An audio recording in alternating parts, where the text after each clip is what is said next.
de redes o el Network Science. La verdad es un tema bastante extenso. Creo que con esta hora y media u hora que podamos tomar en lo poco que les pueda contar, no le hace mérito a lo complejo y a lo interesante que es esta nueva rama dentro de la ciencia de datos y el machine learning. Voy a tratar de compartir con ustedes los conceptos más importantes. Nuevamente, siéntanse la libertad de interrumpirme en cualquier momento, libres de hacer cualquier tipo de pregunta. Creo que es la idea. Estamos para eso el día de hoy. Y arrancamos. Bueno, un poquito para que conozcan de mí. Ya lo mencionaron. Yo soy economista de profesión. Tengo un máster en ciencia de datos por la Universidad Complutense de Madrid y la Universidad Politécnica también en Madrid, y un máster en inteligencia artificial por la Universidad Politécnica de Cataluña. Respecto a mi experiencia laboral, dado que yo soy economista de profesión, siempre me he inclinado por el sector financiero.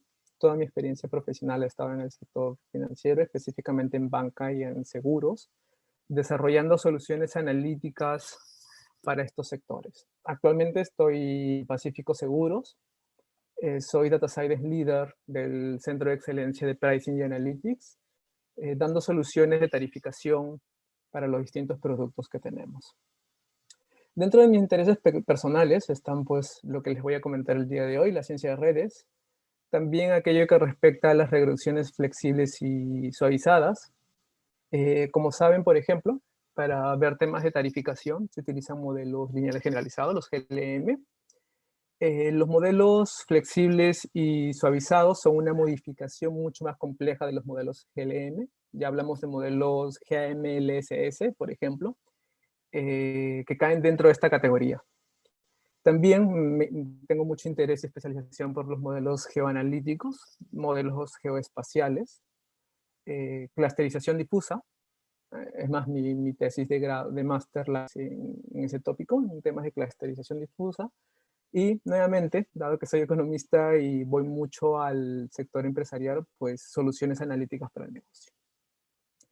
Mi experiencia profesional me ha permitido conocer distintos software, herramientas computacionales y técnicas que me han permitido ganar destreza en algunas de ellas. Por ejemplo, SAS. Tengo, quíntuple certificado en SAS, incluyendo programación avanzada, machine learning y estadística. Y como un software especializado que vamos a ver el día de hoy, Gephi, que es exclusivo para tratar redes, y también Neo4j, que es un tratador de base de datos para redes. Y pues creo que lo que todo data scientist debe conocer, R y Python. Esto es un poco de mí. Voy a tratar de ser quien los guíe un poco por el camino de conocer de esto que va la ciencia de redes. Muy bien. Cuando hablamos de ciencia de redes, hablamos de un montón de tópicos. Nuevamente, no creo que le hagamos mérito en este tiempo que dure el webinar para cubrir todos los puntos. Mi interés y mi objetivo va a estar en que conozcamos los puntos claves y que cuando veamos una red, primero sepamos qué cosa es y qué cosa nos puede otorgar, qué tipos de insights podemos sacar de este tipo de análisis, de este tipo de herramientas. Cuando hablamos de la ciencia de redes, hablamos de varios temas. Por ejemplo, muchos de los que estamos aquí quizás somos economistas, estadísticos o matemáticos, y habremos llevado cursos como estadística, probabilidades, econometría en muchos de los casos. Por ejemplo, la econometría no es más que combinar teoría estadística, matemática y teoría económica para encontrar una solución a un problema determinado. Así como la econometría se basa en estas tres ramas, la ciencia de redes se basa en una rama muy particular de la matemática, que es la teoría de grafos, que es lo primero que les voy a contar. ¿Qué cosa es la teoría de grafo? ¿Qué cosa llamamos un grafo? ¿Cuáles son los tipos de grafos que existen? Porque los grafos nos dan el sustento matemático y estadístico para analizar correctamente una red. Una vez conocido qué cosa es la teoría de grafos, nos vamos a aquello que llamamos definiciones básicas. Ya nos vamos a meter de lleno a qué cosa es la ciencia de redes. Nos vamos a familiarizar con términos como qué cosa es un grado, qué cosa es una distribución, qué cosas son los caminos, etc. Después de eso ya empezaremos a hacer un análisis mucho más descriptivo de las redes, temas como por ejemplo la centralidad, hablar de qué cosa es una centralidad de grado, centralidad de intermediación, una centralidad de cercanía, y un algoritmo, el algoritmo que por ejemplo utiliza Google para hacer las búsquedas, que es el PageRank. Eh, ya pasando a temas mucho más avanzados que creo que no podamos abarcar en esta sesión, tenemos los modelos en redes, por ejemplo, el modelo de redes aleatorias de Erdős Rengyi, el tema de las redes de mundo pequeño, las redes libres de escala, el modelo de Albert Barabasi, etc. Y algo que sí me gustaría tocar es el tema de cuáles son los software especializados para tratar este tipo de herramientas, usar este tipo de herramientas, y cuál es el camino para hacer un data science en ciencia de redes. Eso es un poco lo que cubre cuando hablamos de la ciencia de redes, del network science. Trataré de abarcar la mayoría de los puntos posibles. Nuevamente, el objetivo es que conozcamos los conceptos fundamentales para familiarizarnos cuando veamos una red. Muy bien. Si todos estamos aquí es porque nos interesa la ciencia, el data science, el machine learning, el big data, etcétera, etcétera. Si yo preguntase, a ver, creo que puedo hacer la pregunta, ¿cuál es la herramienta analítica de machine learning que crees que tiene más auge? Algunos quizás me dirán, pues yo creo que son los modelos de machine learning basados en árboles, los XGBoost, los modelos de boosting, los modelos de random forest. Otros dirán, esto es avanzado, pero existen cosas mucho más avanzadas, como por ejemplo el deep learning, que ya utiliza redes neuronales, hablamos del perceptrón multicapa, de las redes convolucionales, recurrentes, etcétera, etcétera. Otros dirán, no, tenemos modelos de simulación basados en Monte Carlos o en fractales, que son muchísimo más complejos, etcétera, etcétera. Pero muy pocos, y creo que incluso nadie, dirá ciencia de redes. El gráfico que estoy mostrando es un evolutivo de la cantidad de citas bibliográficas, es decir, cuando un autor, un científico, genera un paper, si este paper repercute en la comunidad científica, muchos autores empiezan a citarlo, empiezan a referenciarlo porque la contribución que ha hecho ha sido muy importante. Este gráfico muestra la evolución de citas en el mundo académico, en papers, respecto a los principales temas de Machine Learning. Por ejemplo, si vemos el verde corresponde al paper que publicó Hupfield en el año 82, donde publica su famoso perceptrón, que da pie a lo que conocemos hoy como las redes neuronales. Este es el evolutivo de la cantidad de citas que ha tenido desde ese año hasta el 2010. No tengo información más actualizada, pero vemos que pues, inicialmente ha tenido un gran impacto y este de aquí ha ido creciendo ligeramente, podemos decir. Si vemos, por ejemplo, la línea celeste, hablamos de la teoría de caos de Lorenz. Seguramente ustedes habrán escuchado esto que dice que el aleteo de una mariposa en Brasil puede generar huracanes en Miami. Está basado o es una alegoría para referirse a la teoría de caos de Lorenz. Pues cuando inició mucha gente no comprendía qué cosa era, más o menos 2 décadas después o una década después, este empezó a ganar popularidad en el mundo académico. Pero de todas las líneas que estamos viendo, hay dos que resaltan enormemente. Y son nuevas, son aquellas que han surgido hace una década, 2 décadas, que son la de color naranja y la de color marrón. ¿Y qué cosas son exactamente estas de aquí? Pues refieren a redes. La línea naranja refiere al modelo de Waxy-Strogas, el modelo de red del mundo pequeño, y la marrón a la red libre de escala de Albert Barabasi. Desde que surgieron estos papers, han tenido tal impacto económico que se ha disparado la cantidad de referencias a estas nuevas metodologías o estas nuevas formas de enfocar los problemas. Mucho más que las tradicionales redes neuronales, que la teoría de caos, que inclusive los fractales de Mandelbrot, que es la línea lila. Pero, ¿cuántos de nosotros conocemos verdaderamente que esto de aquí es el boom o que es el state of art de la analítica avanzada hoy por hoy? El hecho por el cual no se conoce, y eso es un criterio muy personal, yo considero que son 3 razones fundamentales. La primera de ellas respecta a conocimiento. Cuando hablamos de Machine Learning, pues el Machine Learning directamente se basa en teoría probabilística y matemática que muchos de nosotros habremos llevado en la universidad o en cursos de especialización. La ciencia de redes se basa en la teoría de grafos. ¿Cuántos de nosotros acá podemos decir que hemos llevado un curso de teoría de grafos en pregrado o en posgrado? Quizás muy pocos. El conocimiento para hablar de la teoría o la ciencia de redes es muy especializado. tan especializado que mucha gente no lo conoce. No estoy diciendo que sea difícil, en realidad no lo es, pero no todos tienen interés por conocer esa rama del conocimiento matemático. Esa es una de las razones, creo, por la cual no es muy popular. La segunda de ellas es porque es difícil encontrar redes, bases de datos de redes en el mundo hoy por hoy. Las bases de datos, para hablar de ciencia de redes, no es la típica base de datos a la cual estamos acostumbrados. No es una tabla que tiene variables X y al final tienes un target, una y corres tu modelo. No, no funciona así la tabla o el input para modelar en ciencia de redes. El tipo de base de datos que necesitas es una base de datos del tipo relacional, donde tengas actores y tengas la relación que une estos actores. Ahora vamos a ver el concepto de red para entender un poco de lo que estoy hablando. Pero la idea es que no es muy fácil encontrar este tipo de bases de datos. Entonces, si no tienes base de datos, no tienes modelo. Y si no tienes modelo, pues los data scientists no tenemos razón de ser, de existir. Y la tercera es porque computacionalmente es muy complejo, inclusive más complejo que correr una red neuronal. ¿Por qué? Porque cuando vamos, analizaremos más tarde, cuando veamos una red, es tan compleja que yo necesito analizar todas las posibles combinatorias y conexiones que existen en la red para poder extraer una conclusión. Y esto toma poder computacional abismal.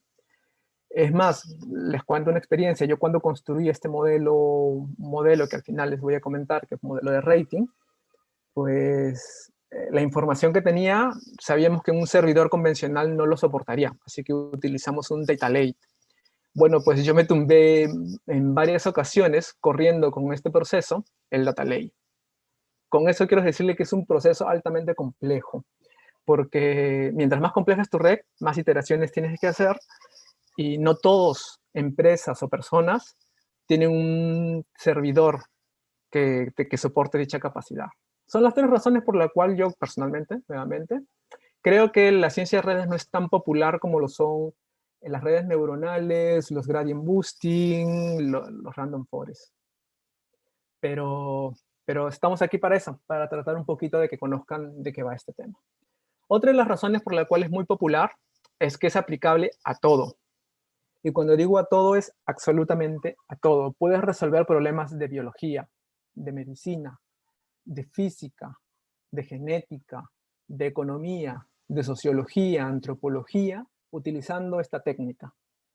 Entonces, esa gran amplitud o esa gran gama para resolver distintos problemas ha hecho que no solamente un espacio del conocimiento la utilice, sino la puede utilizar todo el mundo.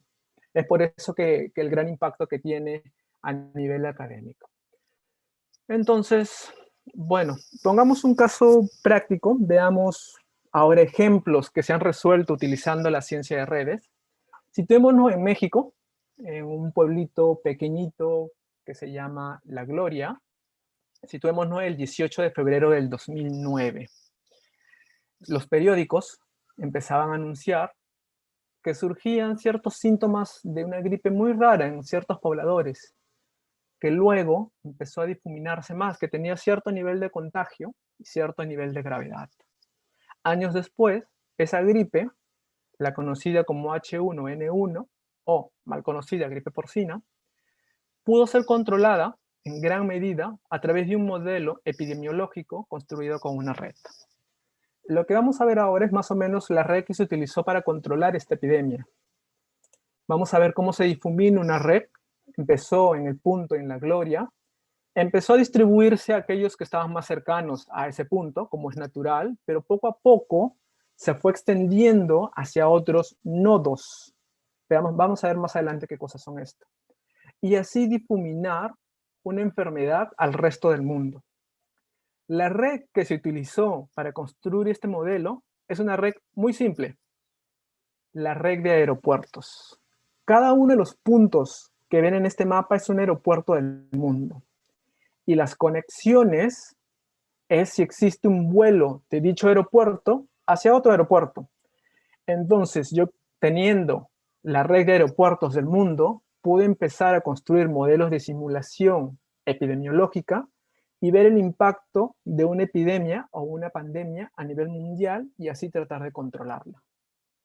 Este es el caso de éxito en biología, en epidemiología para ser más exacto, que fue el boom para la ciencia de redes. Permitió resolver un fenómeno bastante claro, bastante difícil, utilizando una técnica que, si bien es cierto, por detrás es medianamente compleja, pero la lógica o el principio en el cual se sustentó es bastante sencillo. Este es el paper del cual les hablo, aquel que esté interesado lo puede revisar, es el paper de Hafnagel, de Brockman, que hablan sobre lo que les menciono. Tomaron las redes de aeropuertos, empezaron a hacer miles de simulaciones y vieron qué puntos, qué nodos son los más importantes para atacar y así de tratar de controlar esta pandemia. Esta es una de las aplicaciones que tiene, por ejemplo, la ciencia de redes, epidemiología, dentro del campo de la biología. Existen otras aplicaciones, sí, por ejemplo, en medicina. La red que estamos viendo es la red de enfermedades, donde cada nodo, cada bolita que ven ahí, es una enfermedad y se interrelaciona con otra bolita, con otro nodo, si es que comparten la misma causa. Por ejemplo, para la gripe, la causa puede ser, a ver, yo no soy médico, cualquier, digamos, el frío. Y digamos que para otra enfermedad B, también la causa es el frío. Entonces, ambas enfermedades están relacionadas por una sola causa. Esta red es la que está aquí. Y se construyó con el objetivo de tratar causas comunes. Es decir, si yo sé que para 20 enfermedades existe una sola causa, pues ya no trato las 20 enfermedades por separado, sino trato esa causa y yo sé que tratando esa causa puedo evitar 20 enfermedades a la vez. Nuevamente, yo no soy médico. Lo que les estoy plasmando aquí es una aplicación de la ciencia de redes, de las redes, de los grafos, para dar una solución a un problema médico.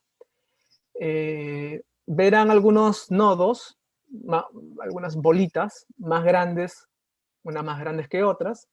Ya les explicaré un poco cómo funciona o cuál es el constructo que está detrás de estas redes. Este es un paper que he escrito, es una red de colaboración. Tomo como base, como input, la red de colaboración en Europa, donde cada punto, en este caso, es un país, pero dentro de cada país existen N cantidad de instituciones que colaboran científicamente con instituciones de otro país. Esas redes las podemos ver al lado izquierdo, que son las que estamos viendo. Hasta el momento estamos viendo redes que tienen un comportamiento, o ya más o menos podemos deducir qué cosa compone una red. Estamos viendo varias bolitas que llamaremos nodos y que tienen una interrelación entre ellas, esos enlaces. Se habrán dado cuenta que son muy vistosas, son muy coloridas. Y la verdad es que sí, para tratar con ciencia de redes, más allá de tener ciencia, también requiere mucho de arte. El tipo de colores que les coloques, la distribución, el layout que hagas en el espacio es muy importante. Pero lo conversamos más adelante. Pero las finanzas también tienen aplicaciones. Este ejemplo de aquí es un paper, bastante interesante, relativamente reciente, del 2018, que utiliza una red para construir un modelo de credit scoring. Si yo les digo que la probabilidad que una persona pague o no, también depende del entorno que lo rodea. Por ejemplo, si tú tienes 5 familiares y estos 5 familiares tienen una deuda bancaria y los 5 familiares no pagaron, todos se fueron a lo que llamamos en finanzas un default, incumplimiento. Tú, como eres familiares de ellos, eres más probable o menos probable de incumplir. Ese tipo de respuestas se pueden obtener a través de la ciencia de redes. Hasta el momento, las herramientas de Machine Learning, como son los Gradient Boosting o cualquiera otra, analizan los problemas de manera aislada, analizan cada individuo y sus características. Lo que hace rico a la ciencia de redes, a los grafos, es que ves al problema como algo interconectado. En una sociedad, los individuos no están aislados, interactuamos con la sociedad, y como interactuamos con la sociedad nos afecta, y lo que nosotros hagamos también afecta a la sociedad. Ese concepto, el de interactuar y obtener un efecto de esa interacción, es el principal motivo de la creación de esta técnica, de la ciencia de redes. Y dado que todo, absolutamente todo, desde biología, medicina, economía, interacciona, porque nada en este mundo es un efecto aislado, sino todo está interrelacionado, es por eso que es aplicable a todo tipo de fenómenos. Al final del webinar les voy a contar un caso práctico, un taller, vamos a entrar a una herramienta y les voy a contar el modelo que construí, que es efectivamente muy parecido a este de aquí. No es un modelo de credit scoring para personas, es un modelo de rating para empresas. La idea más o menos es la misma. Muy bien. Ya hemos hablado más o menos de qué va la teoría de grafos, las redes, qué tipos de soluciones les puede dar a los problemas. Entremos un poco más a la cancha. De aquí en adelante va a ser algo teórico, pero necesito que conozcamos ciertos conceptos para entender el caso final, el caso práctico. Y empecemos hablando de la teoría de grafos, que como les comenté, es el sustento matemático que le da soporte a la ciencia de redes. Empecemos definiendo una red o un grafo. Si hablamos en el campo matemático, nos estamos hablando de un grafo. Pero si ya nos movemos al campo de la ciencia de redes, este grafo recibe el nombre de red. ¿Sí? Pero son símiles. Como ya habrán visto en todos los gráficos que hemos visto en los casos, hay dos cosas que se repiten. Uno, las bolitas que teníamos. Bueno, pues esas bolitas ahora las vamos a llamar nodos o también vértices. Y veían que estas bolitas tenían conexiones o líneas que salían de una a otra. A esas las vamos a llamar links o enlaces. Entonces, una red o un grafo es la colección de dos conjuntos. El conjunto de nodos y el conjunto de enlaces. Estos nodos y estos enlaces pueden ser cualquier cosa. Los nodos pueden ser personas naturales, pueden ser animales, pueden ser enfermedades, edificios, ciudades, lo que se te imagine. Lo que tú puedas imaginar puede ser un nodo. Y la conexión, nuevamente, puede ser lo que tú quieras. Por ejemplo, mis nodos pueden ser las personas y los enlaces, es decir, aquello que une un nodo con otro nodo, puede ser si trabajan en la misma empresa. Entonces, si yo tengo un nodo A con un nodo B, solo van a estar conectadas sí o sí si ambas personas, ambos nodos, están trabajando en la misma compañía. Eso me serviría, por ejemplo, para ver un modelo de distribución de capital humano en las empresas. Pero si yo quiero estudiar el efecto de las familias, pues ya no sería si trabajan en la misma empresa, el enlace sería si son familiares. O si quiero estudiar otro fenómeno, la razón de que estén enlazados es distinta. Entonces cambia dependiendo del problema que queramos analizar. Pero que nos quede claro el concepto. Una red es el conjunto de dos, la composición de dos conjuntos, nodos y enlaces. Ahora bien, hasta lo que hemos visto hasta el momento, por ejemplo, aquí pongo 4 grafos, 4 redes que tienen un nodo, en este caso están dibujados, pueden ser como el D, simples representaciones, que tiene 4 nodos, que son las computadoras en este caso, o aquí las personas, o aquí las proteínas, o aquí simplemente una representación, y tienen ¿cuántas líneas? ¿Cuántos enlaces? Tiene 3, tiene 4. Entonces esto de aquí es un nodo de 4 enlaces con 4 vértices, con 4 links. A la cantidad de vértices, de nodos que se tenga, se le llama grado. Entonces todos estos grafos de aquí tienen grado 4, porque tienen 4 nodos.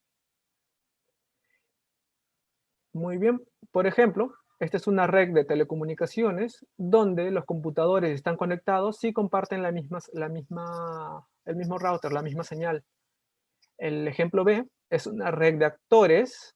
Por ejemplo, tenemos al Pacino, a Michelle Pfeiffer, que están interrelacionados y solo si han trabajado ambos actores en una misma película. Por ejemplo, Al Pacino trabajó con Michelle Pfeiffer en la película llamada Scarface.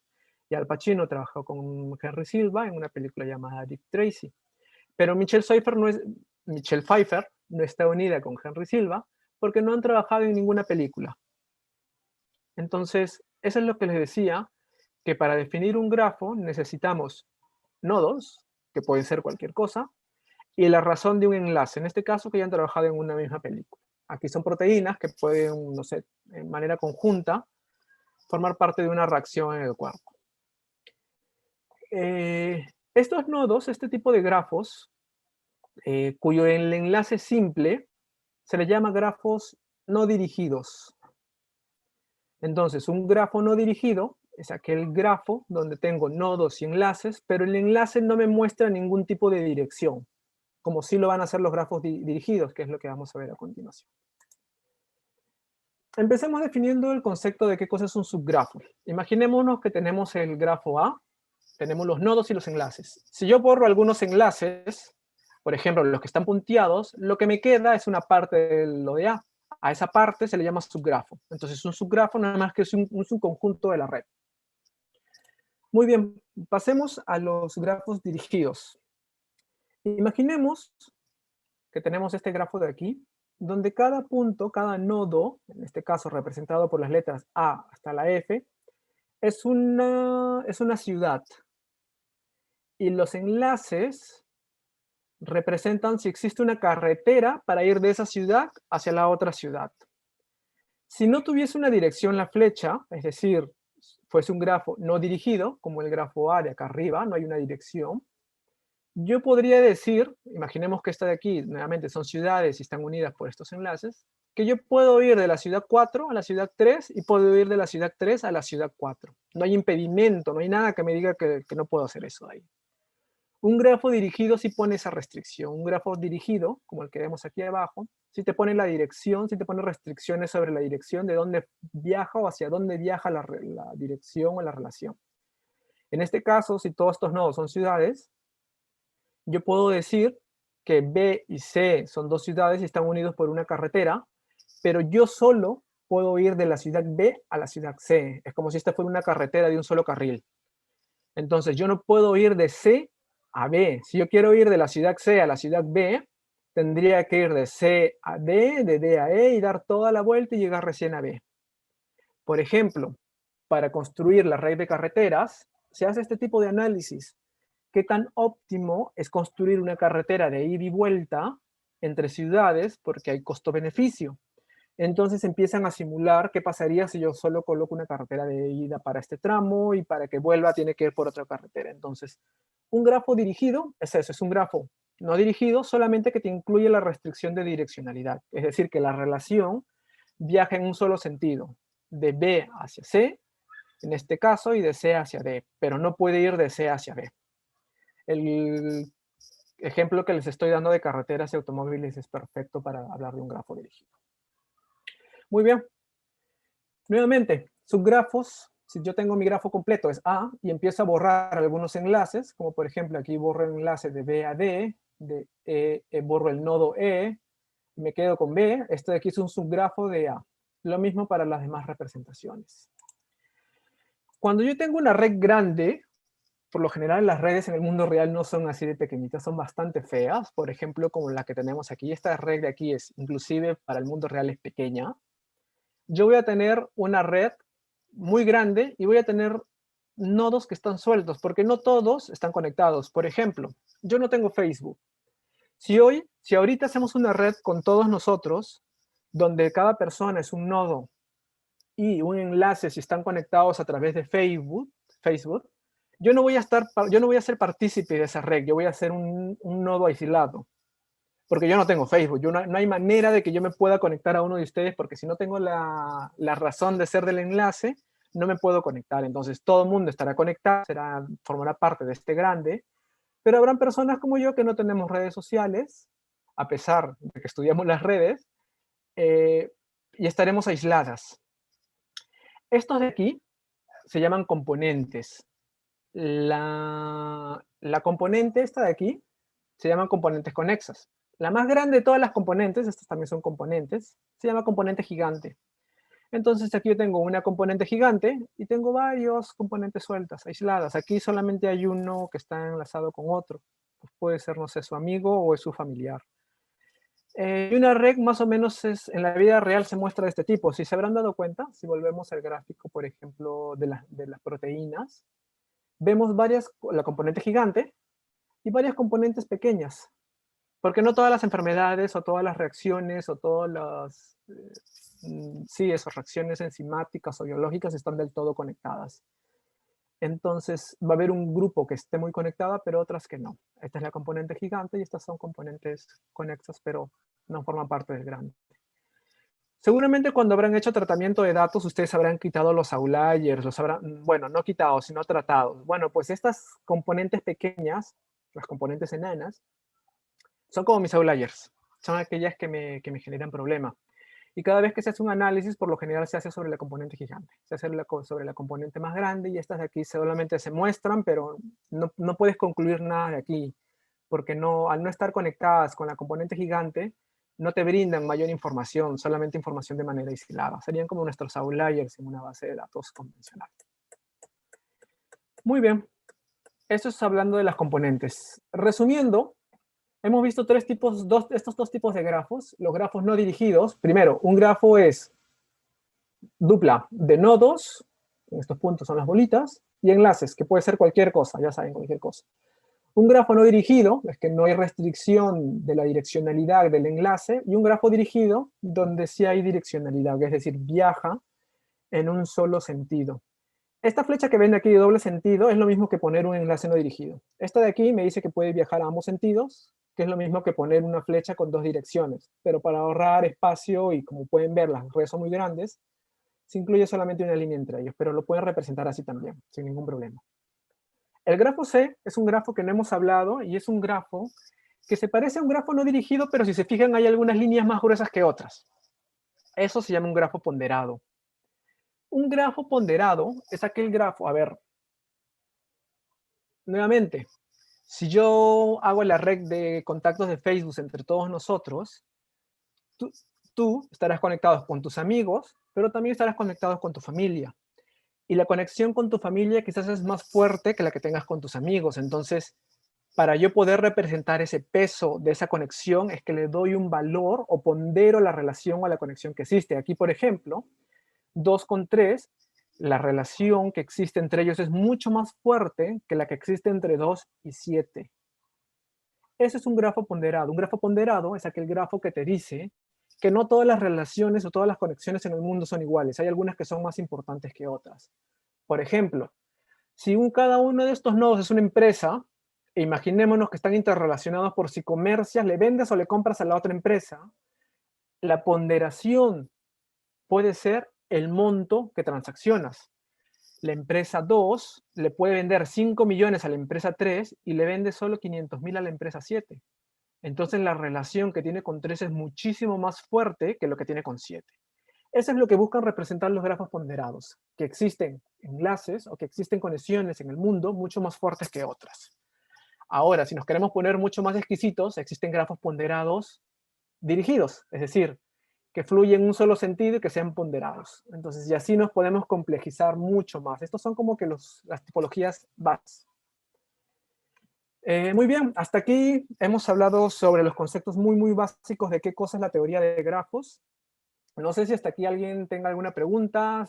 Estoy tratando de que sea lo más digerible posible, pero nuevamente, siéntanse en libertad de interrumpirme para cualquier duda que puedan tener.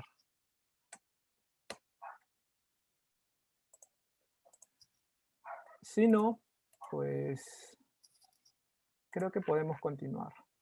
Perfecto, me dicen que está claro hasta el momento. Gracias, Joel. Listo. Muy bien. Ahora vayamos a ver algunas definiciones más específicas que ya competen a la ciencia de redes en sí. El primero de ellos es el grado. A ver, yo ya les comenté qué cosa es un nodo. Si esto es un grafo, un nodo pues son las letras que tengo aquí, A, B, C y D. Aquí tengo dos. Uno que es positivo, uno que es dirigido y otro que no es dirigido. El grado de un nodo simplemente te dice cuántas conexiones tiene cada nodo. Por ejemplo, el vértice A tiene 3 conexiones, que va de A hacia C, de A hacia D y de A hacia B. Su grado es 3. Y así calculo para todos. Y el grado total de la red sería la suma de todas las conexiones, en este caso 10. Cuando hablo de un grafo dirigido, ya tengo que ser mucho más explícito, porque hay, miren, si se fijan de A hacia B, hacia C, perdón, este enlace está saliendo de A, pero está entrando a C. Entonces hablo de enlaces de entrada y de enlaces de salida. Los in-degree, que son los enlaces de entrada, y los out-degree, que son los enlaces de salida. Por ejemplo, A tiene 3 enlaces out-degree de salida, porque A le está dando un enlace a C, un enlace a D y otro enlace a B. Pero no está recibiendo de nadie. Entonces su in-degree, su grado de entrada es 0, y su out-degree es 3. Su degree, el grado total, es la suma de las dos. Y nuevamente te sale 10. Entonces, el grado de un nodo te dice las conexiones que tiene un nodo. Si hablamos de un grafo dirigido, pues hay nodos de entrada y nodos de salida. Segundo concepto, la distribución de grado. Tomemos el grafo A, construyamos el grado que hemos visto. Es contar cuántos enlaces tiene cada nodo, en este caso 3, por ejemplo, tendría 2 enlaces, 4 tendría 2 enlaces, 2 tendría 2 enlaces, y, perdón, 2 tendría 3 enlaces, y 1 tendría solamente un enlace.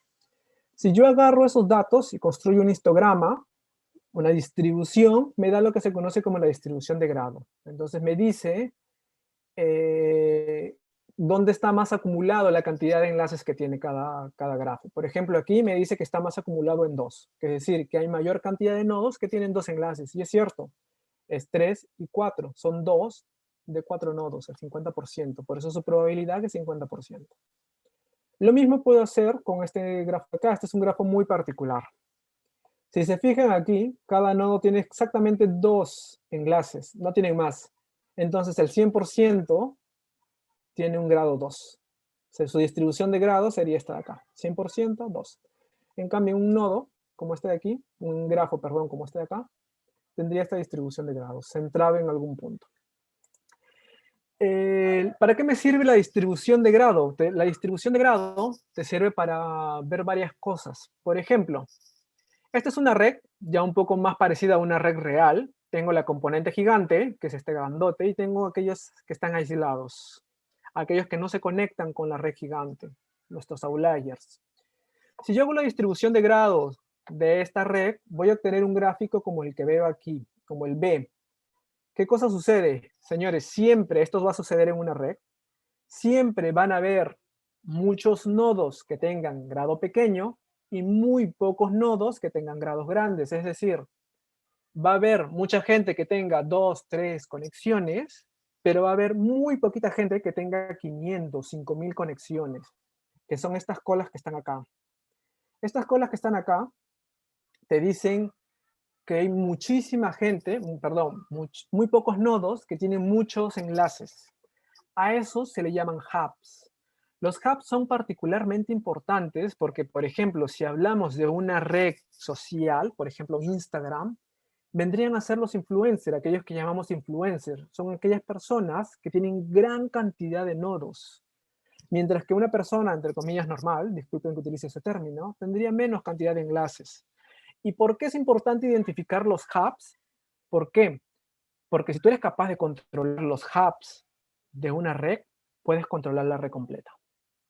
En Estados Unidos se hizo un experimento para manipular las redes o las elecciones. Ustedes deben conocerlo, el caso de la empresa inglesa. Bueno, pues la búsqueda de ellos era no tratar de manipular a todas las personas, sino manipular a los hubs, porque si saben que si manipulas al hub, como está muy conectado, el efecto de la manipulación va a repercutir en toda la red. Ese es un modelo de contagio. Puedes, identificando a los hubs o a los actores importantes de la red, manipularlos y así difuminar el contagio que quieras esparcir. Por contagio no solamente es algo malo, puede ser algo bueno, también puede ser, no sé, imaginémonos que es una red laboral y tú felicitas a una persona, pero esa felicitación se la dices a alguien que tiene muchos contactos, que es muy popular, pues se va a difuminar rápido. Entonces el contagio es aquello que quieres que se difumine, no necesariamente es algo malo. Pero lo que voy es conociendo aquellos nodos importantes dentro de mi red y al poder controlarlos, puedo garantizar de alguna manera controlar a toda la red. Es por eso que políticos en Estados Unidos, hay muchos libros escritos al respecto, al final les voy a comentar qué libros para los que estén interesados, hacen este tipo de análisis, utilizan redes para empezar a manipular a las personas y direccionar los votos. Imagínense que ese tipo de herramientas pueda llegar a todos los tipos de gobiernos. Es una herramienta que puede tener causas o repercusiones bastante fuertes. Porque una sociedad, al final en cuentas, en un constructo, resumiéndolo, algo matemático, es una red. Somos personas, somos nodos que estamos interrelacionados todos. Y habrá nodos más importantes que otros. Entonces, por eso digo que tiene muchas repercusiones. Muy bien. Ahora vamos a hablar de las medidas de centralidad. Yo les he dicho, por ejemplo, en el caso que acabo de presentar, que si yo conociese los nodos importantes, yo pudiese manipular la red. Pero la pregunta es, ¿qué cosa es un nodo importante? ¿A qué cosa llamo como nodo importante? ¿Qué es para mí un nodo importante y cómo determino que un nodo A es más importante que el nodo B? Eso de ahí se obtiene a través de lo que se llama las medidas de centralidad. Las medidas de centralidad te dicen qué nodo es más importante dentro de una red. Existen cualquier cantidad. Voy a contarles 2 o 3, creo que tengo ahí, que son las más importantes y las más intuitivas, las que se asimilan mucho más rápido. Una red en el mundo real se ve más como esto que como esto de acá. No por la cantidad de nodos, sino porque, como pueden ver aquí los nodos, hay algunos nodos que son más pequeños que otros. Bueno, pues aquí el tamaño indica que son más importantes. Este nodo de aquí es muchísimo más importante que este nodo pequeño de acá. ¿Por qué? Por la métrica que vayamos a utilizar. Nuevamente, ¿a qué cosa llamamos importante? Hay varias definiciones. Esta de aquí puede estar pintada por cualquiera de ellas, pero me ayuda a distinguir quién es más importante dentro de la red. Y nuevamente, si yo quiero accionar o manipular algo, pues ya no manipulo a toda la red, sino sé a quién en específico direccionar eso que quiero que contagie el resto de la red. Nuevamente, el contagio no necesariamente es malo, puede ser algo bueno. Imaginémonos que es una noticia muy buena, entonces difuminas esa noticia buena, pero se llama red de contagio porque tomas los hubs y tratas de difuminarlo al resto de la red. A ver, veamos algunas medidas de centralidad. La primera de ellas se llama centralidad de grado. Como su nombre lo indica, toma como base el grado para decir quién es más importante. En principio, ¿cómo va esto? Yo les dije que el grado de un nodo es la cantidad de conexiones que tiene, ¿cierto? Bueno, pues esta que te dice que los nodos que tengan más conexiones son los más importantes. Simple. Por ejemplo, en este grafo de acá, yo tengo el nodo A y el nodo B. El nodo B tiene 8 conexiones y el nodo A tiene 4. Según esta centralidad, dice que B es más importante que A, porque B está más conectado con el resto de nodos que lo que está A. Eso es una medida, esa es una forma de definir quién es el más importante. No es del todo correcta, le voy a explicar luego por qué, pero es una de las medidas que tenemos. Otra medida que tenemos para medir quién es más importante se llama la centralidad de intermediación o el between centrality, que es lo que acabo de traducir, la centralidad de intermediación. A ver, imaginemos, ¿no?, que esto es un salón de clases, que hay dos personas que son enamorados y que el chico, bueno, la chica es la más inteligente del salón, es súper inteligente. Es la que saca las más altas notas dentro del aula en una asignatura sumamente complicada. Y todo el mundo desaprueba, excepto la chica que saca siempre las notas perfectas y su enamorada que pasa, pero no con altas notas. Entonces todo el mundo va a querer conectarse con esta chica, tratar de ser su amigo, pero no saben cómo porque no se habla con nadie.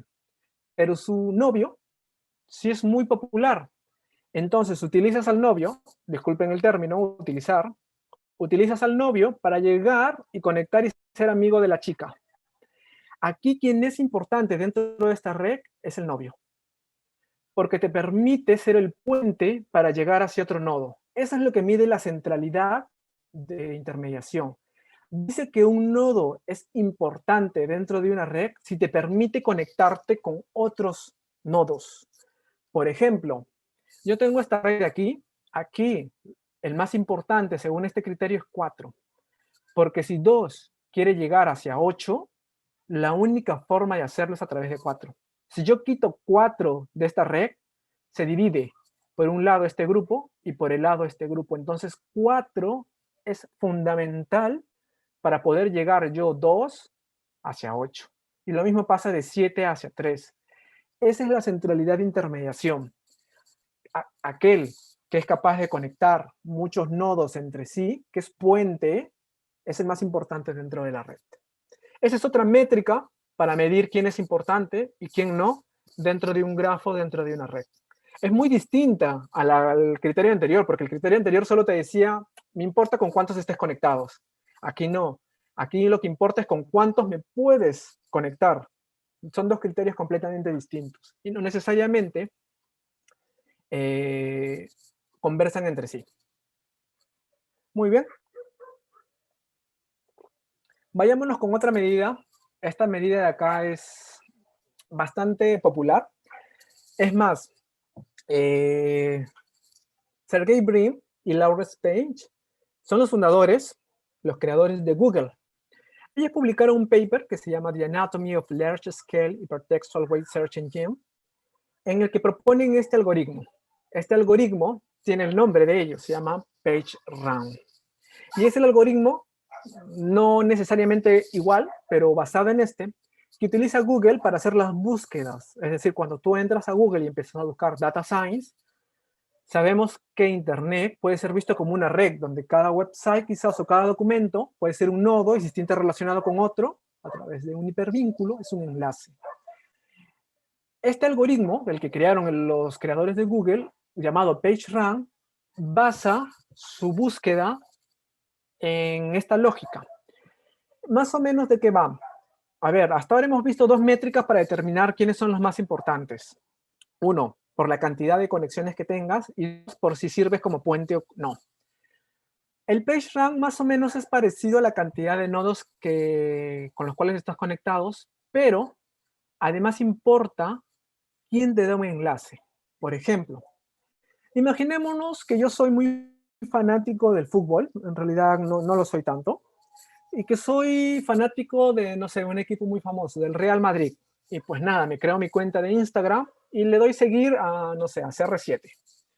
Muy bien, entonces CR7 publica una foto y yo le doy like, ahí, muy bien. Entonces, yo estoy conectado con CR7 pues porque lo estoy siguiendo. Entonces, yo soy un nodo A, Joan. CR7 es el nodo B. Y estamos conectados porque yo le estoy siguiendo. Es un grafo dirigido. Yo conecté a CR7. Entonces, yo le doy un like a una de las fotos que subió CR7.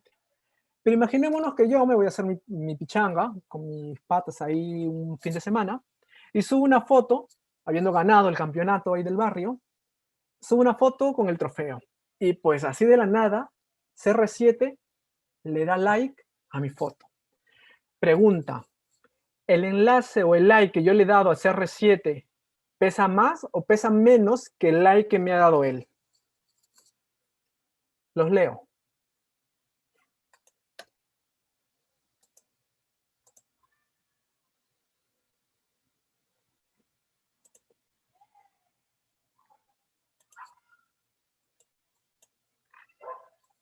Menos, exactamente. A ver, aquí José dice menos. Correcto. ¿Por qué pesa mi like menos que el like que me ha dado CR7? ¿Acaso soy menos importante que CR7? Bueno, técnicamente tiene mucho dinero. Pero el problema es que pues yo tengo 5 seguidores. En mi cuenta de Instagram me sigue mi hermano, mi mamá y 2 amigos del barrio. Pero a CR7 lo siguen millones de seguidores. Entonces, el like que yo le doy tiene menos peso que el like que me da CR7 porque CR7 por detrás tiene un batallón de gente que lo está siguiendo. Eso es lo que mide el PageRank.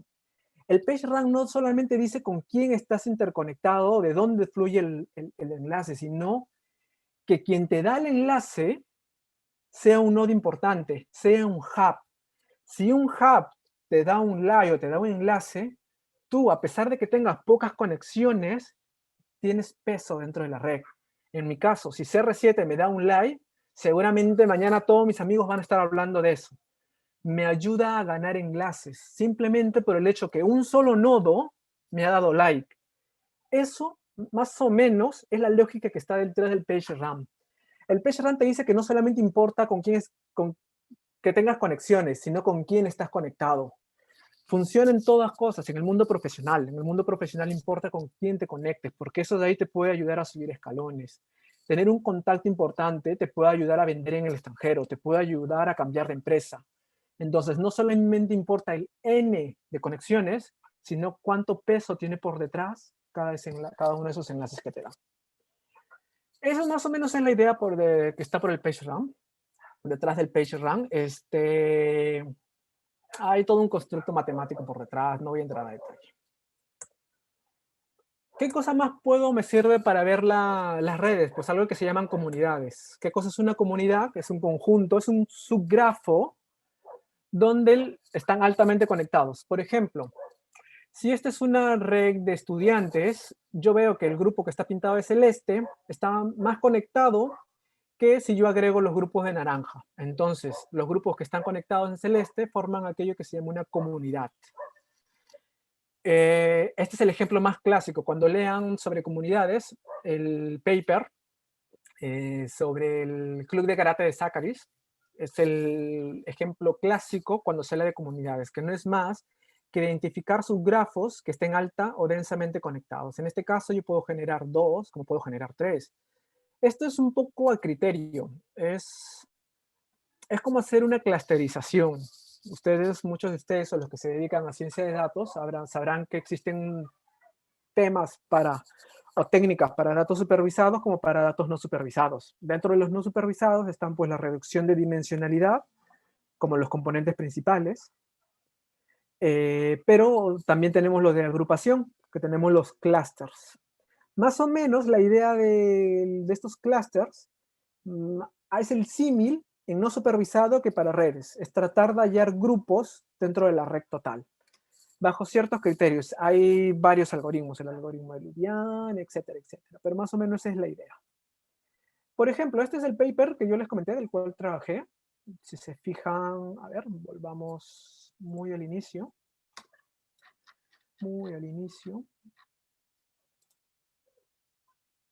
Que era la red de colaboración científica.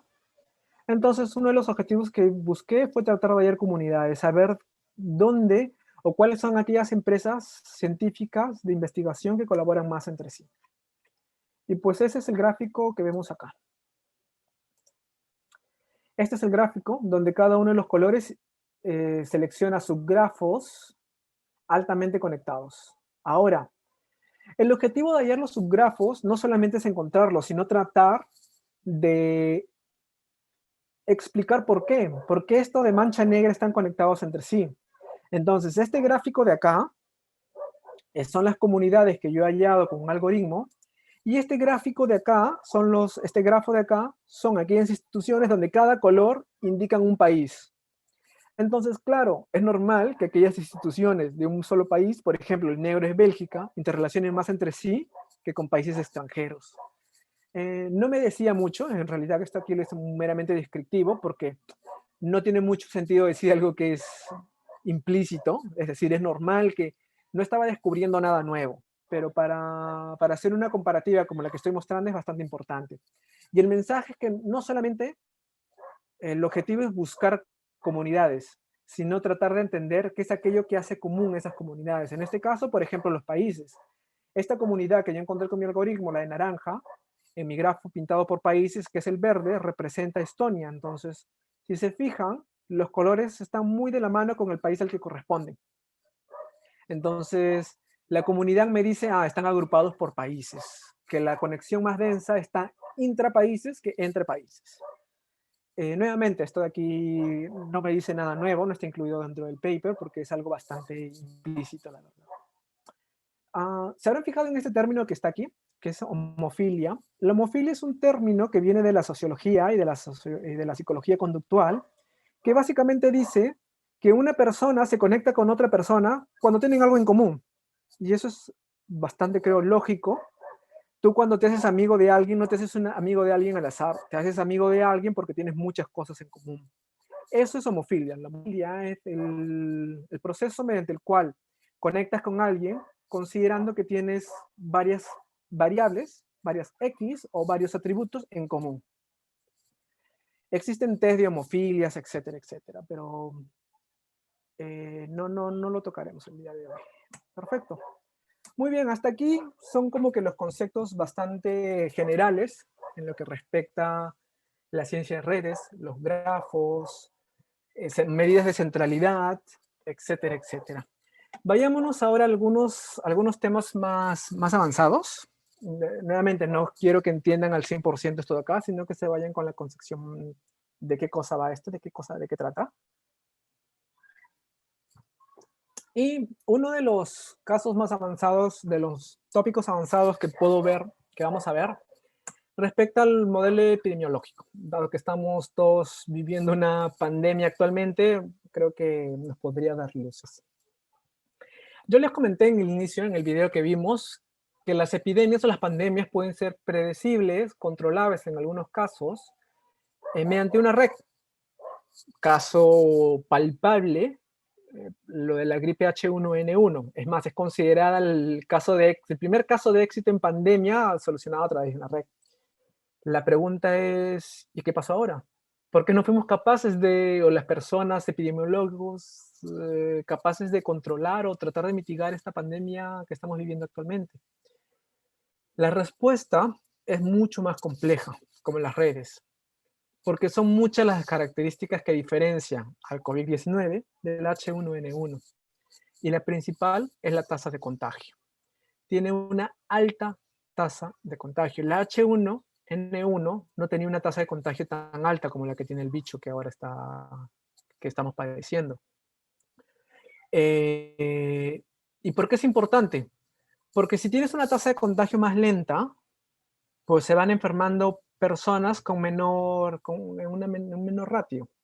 Y esto te permite tomar acciones mucho más eficientes. Es más, te permite construir la base, porque este tipo de bases, por ejemplo, cuando se dio solución al H1N1, se construyó una base en vivo, porque no es que hayas esperado 5 años para tener la base de datos, no, ni bien llegaban casos, se iba construyendo la base de datos que se usó para solucionar el problema.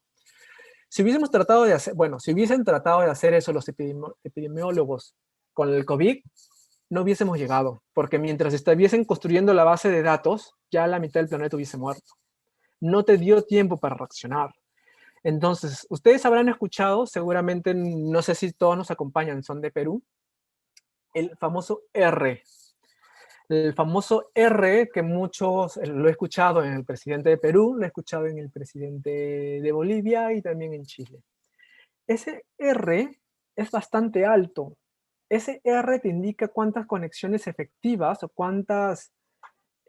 cuántas personas de manera efectiva puede contagiar una persona. Creo que actualmente, no sé, dependiendo de cada país, es alto. Quiere decir que este virus no solamente se contagia de manera rápida, sino también que lo hace de manera más efectiva.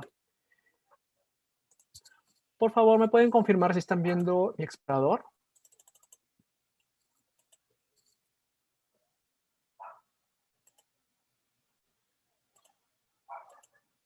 Sí, perfecto.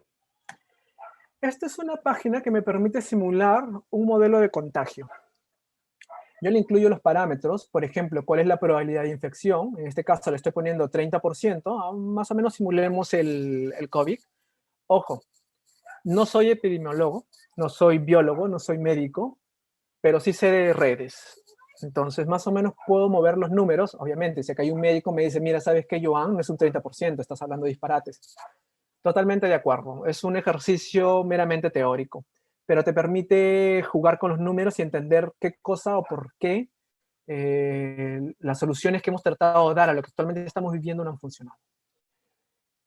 Probabilidad de infección, 30%. Estamos poniendo que un 5% aproximadamente es los infectados iniciales, que se recuperan a una tasa muy baja, es decir, una vez que te da el virus, pues te da fuerte, estoy poniendo 6%, y que la velocidad es de 69, este podría ser un similar R. Y esta es mi red. Están 75, 100 nodos, y están interrelacionados entre ellos. Están pintados de celeste. A ver, un modelo epidemiológico se conoce como el modelo SIR. S-I-R. S viene de susceptible, es decir, susceptible, qué tan probable es que una persona contraiga la enfermedad, I de infectado, que ya la contrajiste, y R de recover, que ya te recuperaste. Modelo SIR. Susceptible, Infected, Recover. Empezamos nuestra red todos siendo susceptibles. Todos los que estamos aquí somos igualmente probables de contraer el COVID. Con todos estos parámetros, simulemos cómo se enferma nuestra red y cómo se sana. Le voy a dar Start. Concentrémonos en cómo están cambiando. De los azules pasan a rojo y luego pasan a verde. Cuando pase a rojo significa que se infectó y cuando pasa a verde significa que se recuperaron. Empezamos. la tasa de contagio es muy alta, la tasa de recuperación es muy baja. La mayoría de la gente empieza a contagiarse y muy poca empieza a sanarse. Pero con el tiempo, y esto siempre pasa, la gente se va a recuperar. Así que con el tiempo van a ir ganando más verdes y van a ir disminuyendo los rojos. Pero en el corto plazo, en 1 año, 2 años, la tasa de contagio se dispara, que es la línea roja. Y si vemos el evolutivo, la línea roja inicialmente se está disparando. Pero con el tiempo, siempre va a pasar eso de ahí, o a menos que la humanidad muera, pues la gente se va a ir recuperando y la tasa de contagio va a ir disminuyendo. Mientras que la línea verde va a ir ganando, es decir, se van recuperando más personas, o por inmunización, vacunas, o porque simplemente desarrollamos anticuerpos de manera natural. Y así la red automáticamente se limpia. Llega un punto en el que pues siempre van a haber infectados y vamos a tener que vivir con ellos. Por ejemplo, la epidemia o la pandemia del VIH, van a vivir personas infectadas. El objetivo es que a muy largo plazo ya no existe eso de ahí. Pero vieron cómo pasamos de verde y en el corto plazo se disparó la tasa de contagio porque le hemos puesto que esta enfermedad se contagia muy alto. Es decir, si yo muevo este parámetro de probabilidad de infección, pues es más lento o más rápida, ¿no? Estoy tratando de simular lo que actualmente sucede. Nuevamente, no soy biólogo, no soy médico. Y vemos estos gráficos. Estos gráficos de aquí me dicen que inicialmente esta enfermedad se dispara, pero con el tiempo, por inmunización, vacunas o por anticuerpos ganados de manera natural, las tasas de infecciones van cayendo y van aumentando el recupero, la línea verde. Esto de aquí me muestra más o menos el dinamismo con el cual una red me permite explicar cómo una pandemia o una epidemia afecta a una sociedad y cómo puedo monitorear. Ahora, no se pudo hacer con el COVID lo mismo que se hizo con la H1N1 porque esa curva roja se disparó en una.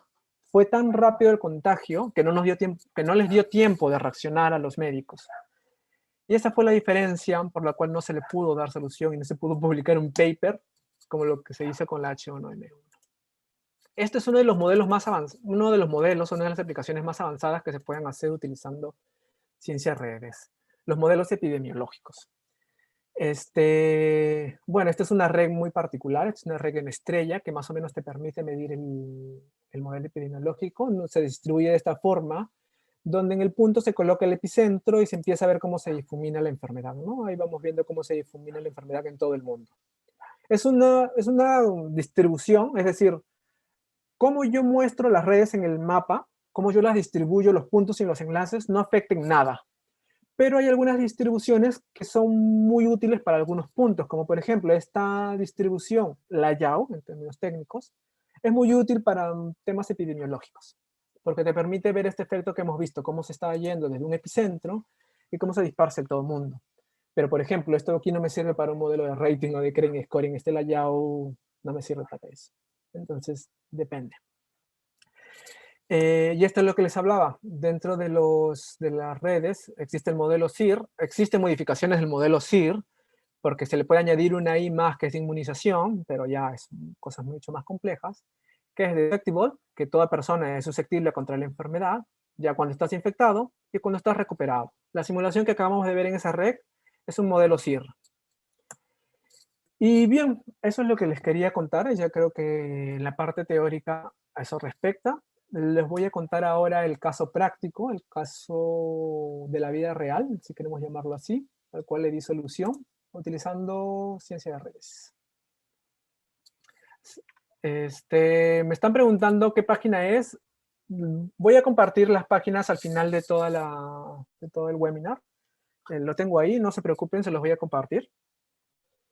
Y a ver, vayamos a un caso real, a un caso de la vida real. Perfecto. Ya, como yo les comenté, soy economista, me he dedicado toda mi vida al sector financiero, banca y seguros, y he utilizado esta técnica, la de ciencia de redes, para dar una solución a un problema, a un modelo de rating para empresas, modelo de credit scoring por detrás, no es nada más que eso, utilizando esta técnica. Con mucho orgullo decir que no solamente es el primer modelo que se construyó en el país, sino también en la región. La verdad, los resultados que salieron fueron bastante buenos. Y un poco compartirles los resultados, no mucho detalle, pero sí para que entiendan la noción y de que efectivamente este tipo de técnicas sirven y dan soluciones complejas, difíciles de hacer, pero soluciones muy buenas. Muy bien. Este es el proceso con el cual yo construí la red. Imaginémonos, vayamos al bloque A, que cada una de estas empresas, A, B, hasta la letra G, es una empresa. Cada uno de estos nodos es una empresa. La empresa A, la empresa B, la empresa C, la empresa bla, bla, bla, etcétera. Y yo me voy a centrar en una empresa en particular, la que está pintada de guinda, la D. Muy bien. Yo tengo mis empresas. Yo como banco, yo sé, a ver, yo tengo varios aplicativos. Yo sé qué empresa le transfiere dinero a otra empresa por compra o por venta.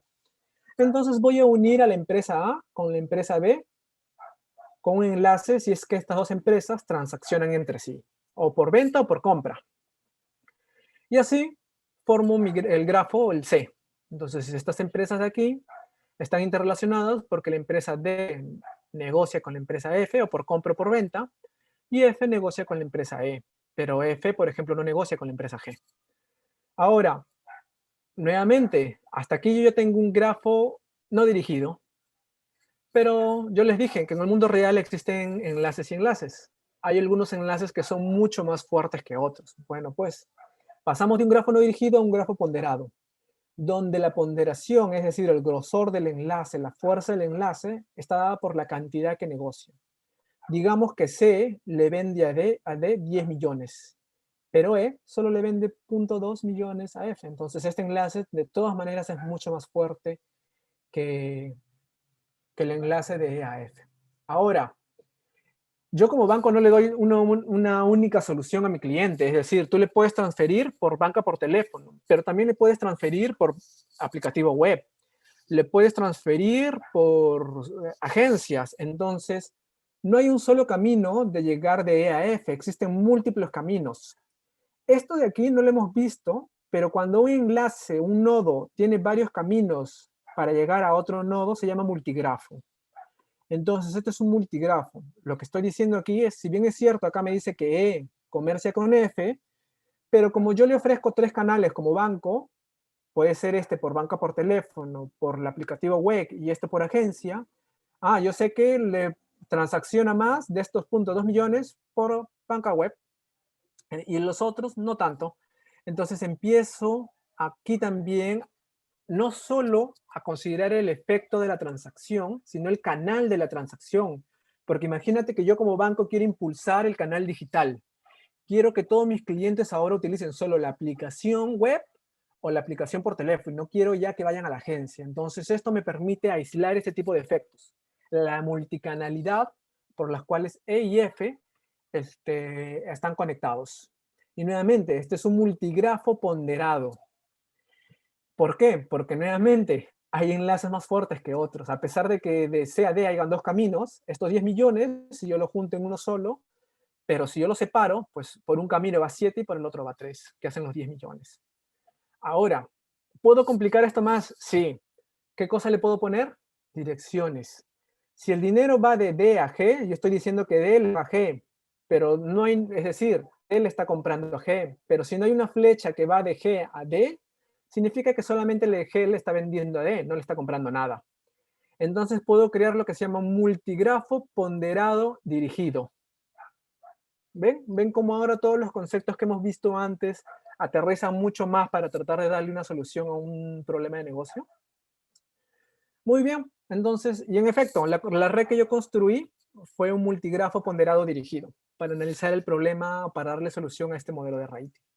Ahora, ¿qué cosa puedo hacer con esto?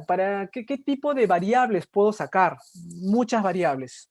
Por ejemplo, ¿qué pasaría si yo como banco, imaginémonos que estos dos clientes, dos empresas, C y D, negocia 7 millones por banca por teléfono y 3 millones por agencia? ¿Qué pasaría si mi call, banca por teléfono, no sé, ocurre un apagón y no pueden comunicarse? Impactaría mucho más a mis clientes que si la agencia cerrase, porque veo que el monto de transacción es más fuerte por banca por teléfono. Entonces me permite direccionar, uno, estrategia, impulsar un canal, y dos, estar siempre pendiente de que si ese canal se cae, todos mis clientes van a estar completamente descontentos y al final se me pueden ir. ¿Qué más puedo ver? Ok, yo sé que D le paga a C, imaginémonos que la flecha va de D a C, 7 millones. ¿Qué pasaría si imaginémonos que esto, y con el resto, imaginémonos que todos los enlaces que tiene D son todas las empresas con las cuales negocia, todas, no hay más. Y vemos que su mayor cliente C, con el resto, pues muy poquito, casi nada, entonces tiene un solo cliente fuerte. ¿Qué pasaría si C quiebra? ¿Qué pasaría con D? Eso es un efecto contagio. Una red me permite medir el efecto contagio, porque los modelos tradicionales de rating solamente se fijan en los estados financieros de la empresa, las ventas, cantidad de personal, etcétera, pero no te fijas, por ejemplo, en los estados financieros de tu principal cliente, porque si se cae, tú le vendes 10 millones a él, le vendes mucho más que el resto junto. Si se cae, es muy probable que tú caigas. Eso es lo que pasó en la crisis de las hipotecas subprime en el 2008-2009 en Estados Unidos. Merrill Lynch cayó y se trajo consigo una gran cantidad de empresas. ¿Por qué? Porque los enlaces que tenía eran mucho más fuertes que los que tenían estas empresas con otros bancos. Te permite ver efecto contagio. Otra de las cosas que yo puedo sacar analizando esta red. ¿Qué más puedo sacar? Por ejemplo, yo puedo ponerle atributos. Hasta el momento, estos C o estos nodos solo tienen, para mí solamente son empresas, pero yo le puedo poner atributos. Por ejemplo, yo le puedo pintar a qué sector económico pertenecen. Imaginémonos que C y G pertenezcan al sector metalurgia, A, B, E y F al sector comercio. Entonces yo puedo saber en qué sector económico estoy apalancado. Entonces, por ejemplo, si hay una crisis política o económica que afecta al sector agrícola, yo puedo ver el shock de ese efecto, de ese sector, sobre mis ventas, porque sé cuánto estoy apalancado en determinado sector y cuántas de las empresas con las cuales comercio están en ese sector. Eso es colocándole atributos. ¿Qué más atributos le puedo colocar? La clasificación, es decir, el rating. Imaginémonos que C tiene rating muy malo, el peor de todos, C, pero G, F, E, A y B tienen triple A. Entonces, yo lo que estoy diciendo, pues como D me preocuparía, porque tengo muy apalancado mis ventas con una empresa que tiene un rating muy bajo. Cosas de ese tipo puedo ver con un grafo y se pueden ocurrir 20.000 variables más. La verdad, cuando lideré la construcción de este modelo, construimos creo que como 4.000 variables. De todos los tipos de conceptos, algunos de ellos les he contado. Pero más o menos esta es la lógica. Ahora sí, vayámonos a la parte práctica. Mostrémosles cómo funciona una red en la vida real. Estoy mostrando una mancha bien fea. ¿Se puede ver? ¿Me pueden confirmar de que se pueda ver?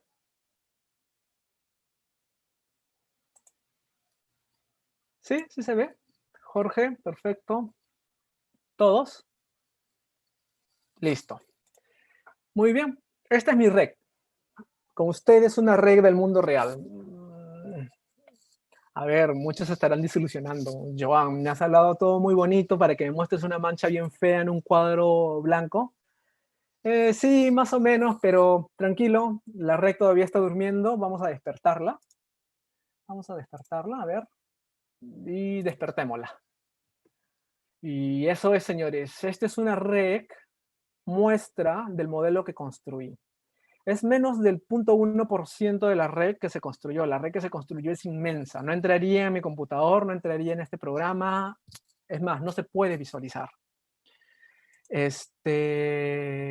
Así que tomé una muestra muy chiquitita para mostrarles, bueno, habrá gente aquí que se dedica a la consultoría y saben que pues tener cosas muy visuales para los clientes es importante. Entonces lo utilicé para hacer una visualización de mi red y así poder mostrársela a productos.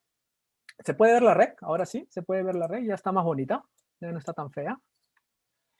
Me preguntan cuántos nodos y enlaces tiene. A ver, la red original tenía casi 1 millón de nodos y qué decirte la cantidad de enlaces. Eran 20 veces más esa cantidad de enlaces, eran 20 millones. Esta de aquí solo tiene 11.000 nodos, casi 12.000, y los enlaces creo que son el doble. 15.000, perdón, aquí tengo el dato. 11.695 nodos y 14.500 enlaces. ¿Se puede visualizar la red? ¿Todos pueden verla?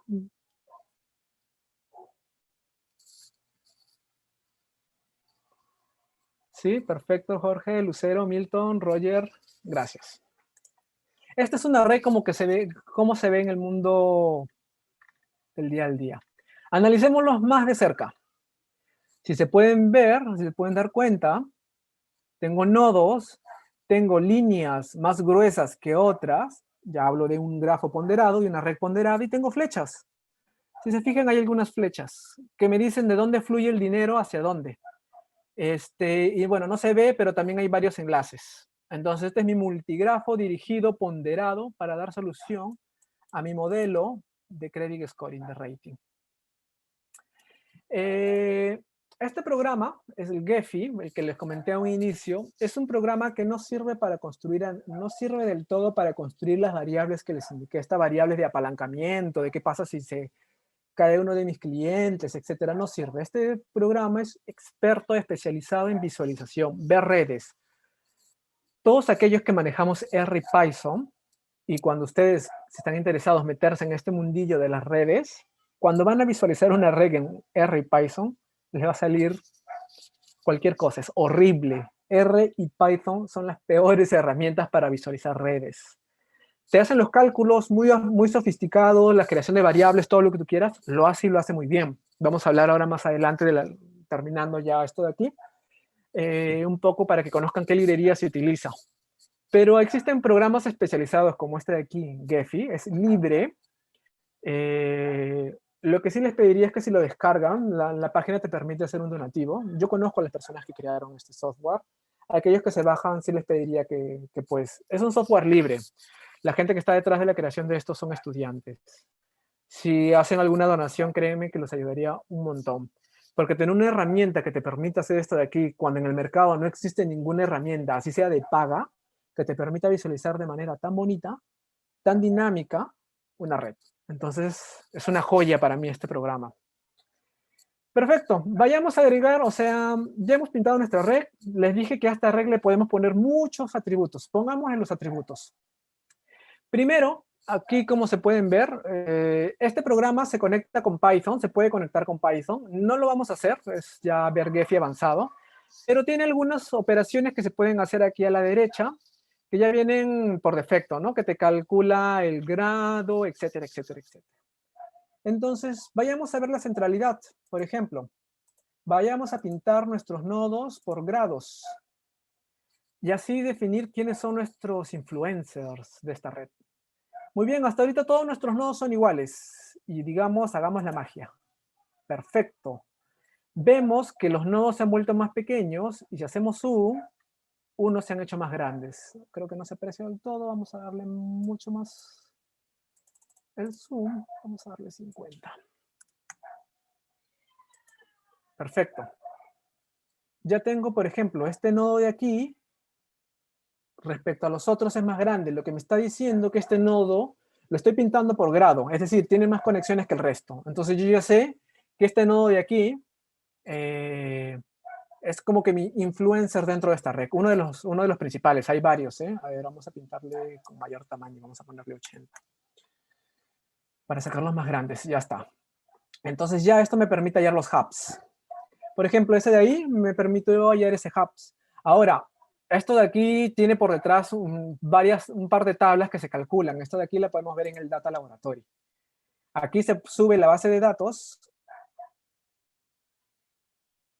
Y aquí yo tengo todas las características. Nuevamente, no es una tabla, cómo se carga, no es una tabla tradicional, es una tabla que tienes que cargar los nodos, por el otro lado los enlaces, y te calcula las métricas.